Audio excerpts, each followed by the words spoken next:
Good morning, everyone. So, as you know, our topic energy bands and solids is going on, and yesterday I explained you about the diagram and the definition of energy bands. तो कल आपने पढ़ा था energy bands, energy levels में क्या difference होता है। अब आपको आज क्या करना है, डायग्राम को स्टडी करना है और इसको फर्दर एक्सप्लेन करना है। But now before that one thing I want to tell you that is what now your half yearly exams are also going to start in a couple of days, and in the same month, in the month of November, in the 3rd or 4th week of November, your half yearly exams will be started. Okay, so today I discussed the syllabus in the class also. Those students who are coming to school, they already know about the syllabus. तो एक बार मैं यहाँ भी discuss कर दे रही हूँ, and I send the chapters on the group also. तो आपके जो चैप्टर्स हैं those are total 10 chapters which are coming in half yearly exam. तो उन टोटल 10 चैप्टर्स में जो आपके 10 चैप्टर्स हैं उनमें आपका वॉल्यूम 1 जो है उसमें sequentially all the chapters are coming. तो आपके वॉल्यूम 1 के जो चैप्टर्स हैं उनमें है आपका स्टार्टिंग हो रही है इलेक्ट्रोस्टैटिक्स से। It has 2 chapters. Chapter 1 electric charges and field, और सेकेंड चैप्टर है आपका इलेक्ट्रिक पोटेंशियल एंड कैपेसिटेंस। उसके बाद आता है आपका यूनिट 2 करंट इलेक्ट्रिसिटी। यूनिट 3 आपकी आएगी मैग्नेटिक इफेक्ट एंड मैग्नेटिज्म, उसमें दोनों चैप्टर्स यानी कि आपका magnetic effect of electric current and दूसरा चैप्टर है आपका मैग्नेटिज्म। और उसके बाद नेक्स्ट यूनिट आएगी आपकी ईएम इंडक्शन एंड एसी, तो उसमें दोनों चैप्टर्स। तो यहाँ तक आपके टोटल हो जाते हैं 7 chapters, and all these chapters are coming in exam. और उसके बाद जो नेक्स्ट आपका वॉल्यूम सेकेंड है, वॉल्यूम 1 में ध्यान रखिएगा कि those topics which are deleted वो बड़े मार्क्स में 2, 3, 5 मार्क्स में नहीं आते हैं, बट 1 मार्क में कोई भी गारंटी नहीं है कि आपका वो टॉपिक आता है नहीं आता है। तो बेसिक कॉन्सेप्ट हर एक टॉपिक का आपको पता होना चाहिए। नेक्स्ट है आपका वॉल्यूम 2। वॉल्यूम 2 में जो आपका सबसे पहला चैप्टर है वो है electromagnetic waves, that is also coming. उसके बाद हमने सारे चैप्टर्स सीक्वेंस से नहीं लिए हैं, बल्कि last 2 chapters we have taken, और उनमें एक जो चैप्टर आपका सेम चल रहा है electronic devices, that is also coming in the exam. और एक चैप्टर है आपका dual nature of radiation and matter. If any chapter will be reduced further तो I will inform about that. हो सकता है 10 के प्लेस पे 9 चैप्टर्स हो जाएं, बट अगर ऐसा कोई चेंज होता है तो that I will inform you. तो फिलहाल आपका ये जो चैप्टर है electronic devices, that is coming in exam. तो since it is coming in exam, तो जो ये चल रहा है, जो अभी स्टार्टिंग हुई है, उसको आपको बहुत अच्छी तरह से कंसंट्रेशन के साथ पढ़ना है। क्योंकि अगर आप ये सोचेंगे कि this is the last chapter and that we can complete in the last, तो problem will be created for you. क्योंकि आपको मार्क्स अच्छे स्कोर करना है, पीरियोडिक टेस्ट की कोई वैल्यू नहीं थी। जो मेन एग्ज़ाम है, जो 70 मार्क्स का एग्ज़ाम है, दैट इज़ दिस वन। तो इसकी आपको अच्छी प्रैक्टिस करनी है। तो इस चैप्टर की स्टार्टिंग एक बार, क्योंकि नोट्स मैंने सारे अवेलेबल करा दिए हैं आपको, 1 बाय 1 आपको नोट्स दिए जा रहे हैं वीडियोज़ में। तो अगर आपने लिखा नहीं है, लिखना भी स्टार्ट कर दीजिए और पढ़ना भी स्टार्ट कर दीजिए इस चैप्टर को स्टार्टिंग से। क्योंकि ये जो चैप्टर है, इस चैप्टर में न्यूमेरिकल्स बहुत कम है, थ्योरी वाले क्वेश्चंस हैं। अगर आप थोड़ा सा भी पढ़ेंगे तो you can write easily the answers. Okay, उतना टफ नहीं है। तो यहाँ पर अब मैं स्टार्ट करूँगी टॉपिक से।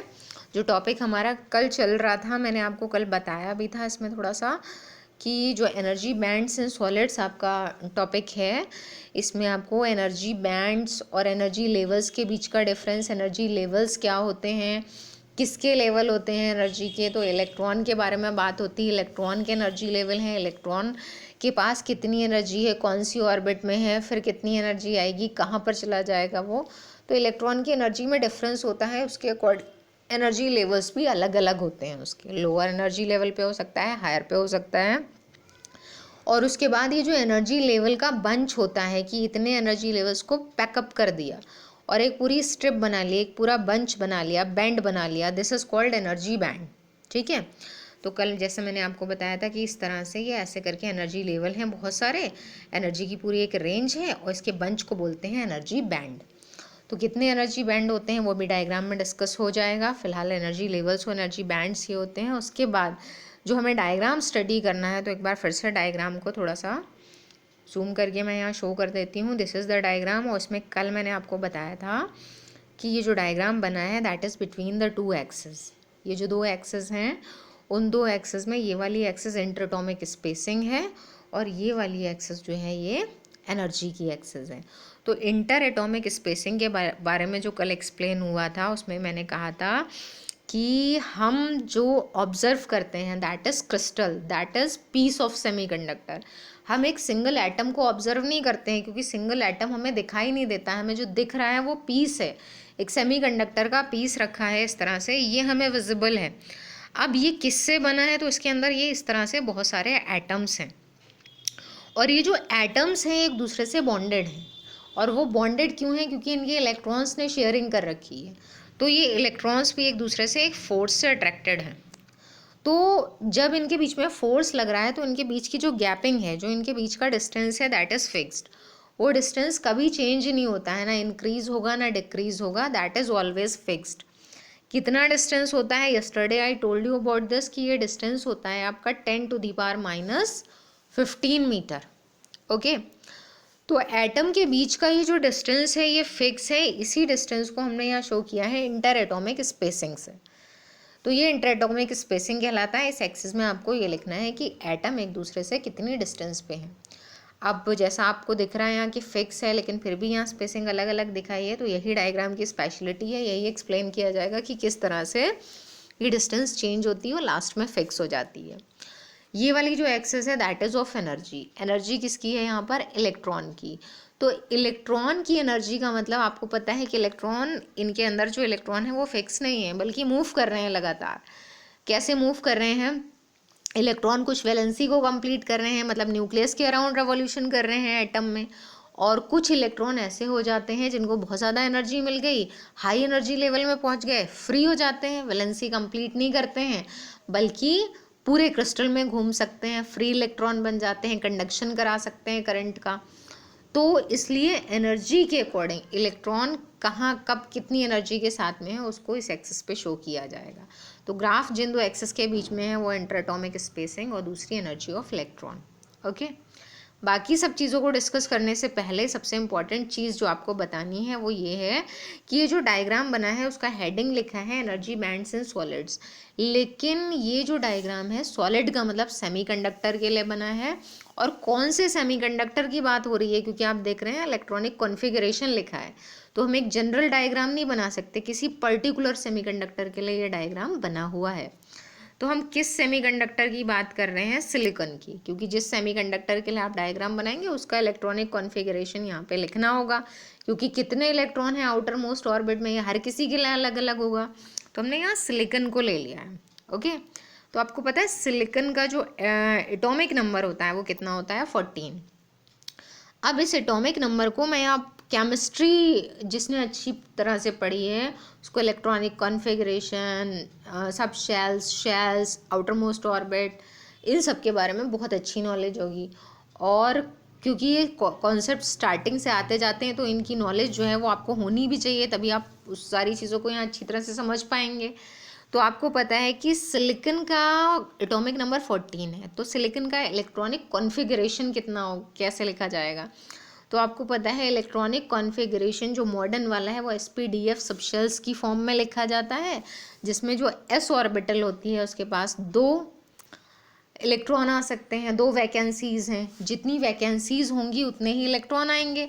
तो एस जो सबशेल है उसके पास कितने इलेक्ट्रॉन्स आ सकते हैं, 2 ऑलवेज, चाहे वो 1 नंबर पे हो, 1s2 है, 2s2 है, 3s2 है, जिस भी नंबर पे है, but always it exist 2 electrons. P में पता है आपको कितने आते हैं, 6। तो इतना सब कुछ मैं एक्सप्लेन नहीं कर रही हूँ क्योंकि ये सब कॉन्सेप्ट आपके माइंड में होने चाहिए। तो इलेक्ट्रॉनिक कॉन्फ़िगरेशन यहाँ सिलिकॉन का लिख रखा है, ठीक है। कैसे लिखेंगे देखिए, इसी तरह से लिखेंगे 1s2 2s2 2p6। ये जो इलेक्ट्रॉनिक कॉन्फ़िगरेशन 2p6 तक है ये बात हो रही है इंटरनल ऑर्बिट्स की, क्योंकि सिलिकॉन का ये न्यूक्लियस हो गया, इसके आसपास ये ऑर्बिट्स आना स्टार्ट हो गई। अब अंदर की ऑर्बिट में कितने कितने इलेक्ट्रॉन हैं, तो ये 10 इलेक्ट्रॉन्स अंदर की ऑर्बिट में हैं। तो हमें इनर ऑर्बिट से कोई मतलब नहीं है यहाँ पर, क्योंकि हमें क्या करना है, सिलिकॉन में कंडक्शन कराना है, और कंडक्शन कराने के लिए आपको इलेक्ट्रॉन फ्री करने हो। फ्री इलेक्ट्रॉन जो है वो बाहर वाली ऑर्बिट में ही हो सकता है। फ्री इलेक्ट्रॉन कहाँ होगा, आउटर मोस्ट ऑर्बिट से। तो हमें स्टडी बस आउटर मोस्ट ऑर्बिट को करना है, उसमें कितने इलेक्ट्रॉन आ रहे हैं, ठीक है। तो आप देख रहे हैं ये 10 इलेक्ट्रॉन जो हैं ये इनर ऑर्बिट में है, इनसे आपको कोई रिलेशन नहीं है। अब बात करते हैं यहाँ की, ये पूरे ऑक्यूपाइड हैं, जितने वैकेंट प्लेसेस हैं उतने ही इलेक्ट्रॉन हैं, इनमें कोई खाली जगहें नहीं हैं, क्योंकि पहले इंटरनल ऑर्बिट्स फिल होना स्टार्ट होती हैं। फिर बात आती है आउटर ऑर्बिट की, तो ये आउटर ऑर्बिट है जिसको 3 नंबर के साथ में लिखा गया है। तो सबसे पहले 3s2 एस ऑर्बिट फिल होना स्टार्ट हुई। एस में 2 वैकेंट प्लेसेस हैं और 2 ही इलेक्ट्रॉन आ चुके हैं, ये भी फुली ऑक्यूपाइड है 3s2। अब 3p जो है उसमें कितने वैकेंट प्लेसेस हैं, 6, लेकिन उन वैकेंट प्लेसेस में कितने इलेक्ट्रॉन आए, 2, यहाँ लिखा है 2। तो जो 3/3 वाली जो हमारी ऑर्बिट है उस ऑर्बिट के बारे में लिखा है कि यहाँ पे पूरी थर्ड ऑर्बिट की अगर हम बात करें तो होल थर्ड ऑर्बिट में कितने वैकेंट प्लेसेस हैं, पूरी थर्ड ऑर्बिट यानी कि एस और पी को मिलाकर। तो आप देख रहे हैं एस और पी को मिलाकर टोटल वैकेंट प्लेसेस बन रहे हैं 2 and 6 8। कितने इलेक्ट्रॉन हैं मैं ये नहीं पूछ रही हूँ, मैंने पूछा कि कितने वैकेंट प्लेसेस हैं। तो एस के पास 2 हैं और पी के पास वैकेंट प्लेसेस हैं 6। तो आपके कितने वैकेंट प्लेसेस हो गए, 8। तो थर्ड ऑर्बिट में कितने वैकेंट प्लेसेस हैं, 8, ठीक है। तो एक सिलिकॉन एटम की बात हो रही है ना, एक सिंगल ही तो लिखा है मैंने जिसका 14 एटॉमिक नंबर है, उसका कॉन्फ़िगरेशन मैंने लिखा, तो उसके आउटर मोस्ट ऑर्बिट में 8 वैकेंट प्लेसेस हैं। लेकिन उन 8 वैकेंट प्लेसेस में उसके पास थर्ड ऑर्बिट में इलेक्ट्रॉन कितने हैं, तो आप देख रहे हैं इलेक्ट्रॉन है उसके थर्ड ऑर्बिट में ओनली 4। तो यानी कि एक जगह पे 8 वैकेंट प्लेसेस हैं लेकिन सिर्फ 4 वैकेंट प्लेसेस फिल्ड हैं इलेक्ट्रॉन से। ये सारी चीज़ें जो हैं दोज आर वेरी इंपॉर्टेंट, ये चीज़ें आपको आगे का स्ट्रक्चर समझने में हेल्प करेंगी। तो इस तरह से मैं एक डायग्राम बना दे रही हूँ। ये हो गया सिलिकॉन का न्यूक्लियस, और 1 2 और थर्ड ऑर्बिट में हम पहुँचे, और थर्ड ऑर्बिट में कितनी वैकेंट जगहें हैं, 1 2 3 4, जबकि आई एम शोइंग यू 1 2 3 4, और बाकी ये मैंने रेड वाले इसलिए लिए हैं क्योंकि आपको ये याद रहे कि ये इलेक्ट्रॉन से फिल्ड है, ठीक है। टोटल 8 वैकेंट प्लेसेस हो गए, 4 ये और 4 ये, और इनमें से ये जो 4 ऊपर वाले हैं ये फिल्ड हैं इलेक्ट्रॉन से। तो ये चीज़ आपको क्लियर हो जानी चाहिए। किसकी बात कर रहे हैं हम, एक सिंगल सिलिकॉन एटम की, पूरे क्रिस्टल की अभी बात ही नहीं की है हमने, एक सिंगल सिलिकॉन एटम की बात की है। एक सिंगल एटम में कितनी जगहें हैं आउटर मोस्ट ऑर्बिट में, ठीक है। इनर ऑर्बिट को आपको बिल्कुल नहीं पढ़ना है। आउटर ऑर्बिट में कितनी जगहें हैं, 8, कितने इलेक्ट्रॉन हैं, 4, ठीक है।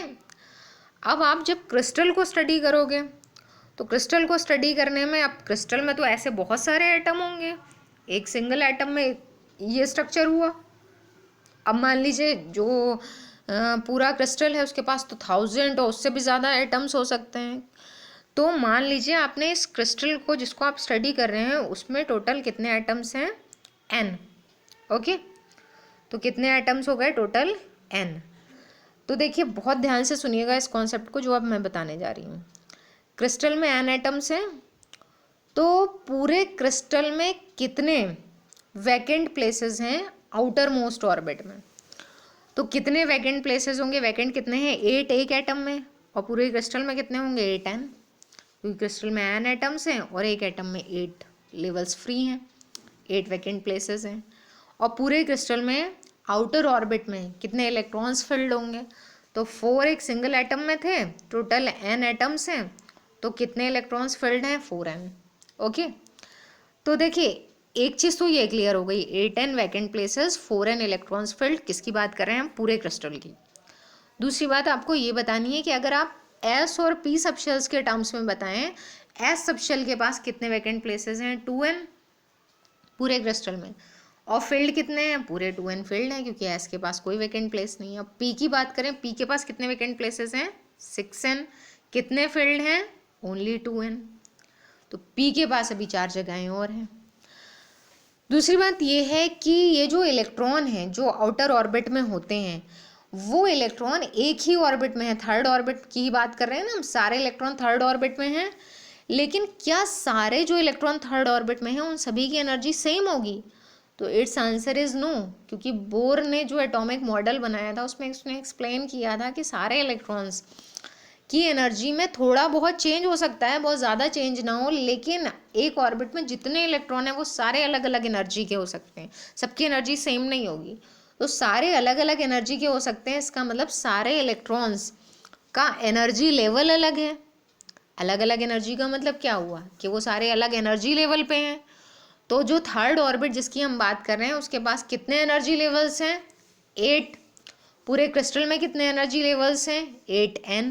अभी हम उसको वैकेंट प्लेसेस कह रहे थे, अब हमने क्या वर्ड दे दिया है? Energy levels. तो पूरे क्रिस्टल में कितने एनर्जी लेवल्स हैं? 8n। कितने एनर्जी लेवल्स फिल्ड हैं इलेक्ट्रॉन से? 4n। ये कॉन्सेप्ट सबसे इम्पॉर्टेंट है, इसी की बेस पे डायग्राम को स्टडी करना है, ठीक है। तो आज के लिए इतना ही सफिशिएंट है, उसके बाद हम कल से स्टार्ट करेंगे इसको। Okay, thank